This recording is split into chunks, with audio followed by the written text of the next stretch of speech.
ঘরে থাকা টুকরা কাপড় দিয়ে যদি হোমমেড জুয়েলারি বানানো যায় তাহলে কেমন হয়। হ্যালো এভরিওয়ান, আমি চৈতি। আজকে আমি আমার বেঁচে যাওয়া ব্লাউজের টুকরা কাপড় দিয়ে এবং মিষ্টির কার্টুনের নিচের বোর্ডটা দিয়ে জুয়েলারি বানাবো।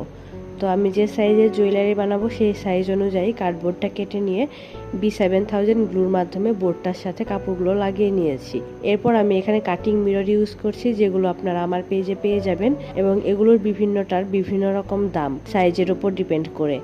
এবং এখানে আমি যে গ্লুটা ইউজ করছি B7000, এই গ্লুটা আপনারা আমার পেজে পাবেন মাত্র 130 টাকা।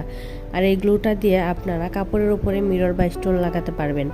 এরপর এখানে ব্যবহার করেছি কানের দুলের হুক এবং আংটির বেস, এগুলো আমার পেজে পাবেন। তারপর আমি টার্সেল বানানোর জন্য লাচ্ছি সুতা ব্যবহার করেছি এবং এটাকে বেরুনি পাকিয়ে নিয়েছি। এছাড়া আপনারা আমার পেজে আরও ক্রাফট ম্যাটেরিয়াল পেয়ে যাবেন। অর্ডার করতে স্ক্রিনে দেওয়া হোয়াটসঅ্যাপ নাম্বারে নক করতে পারেন। আজকে এ পর্যন্তই, এবং নেক্সট ভিডিওতে এই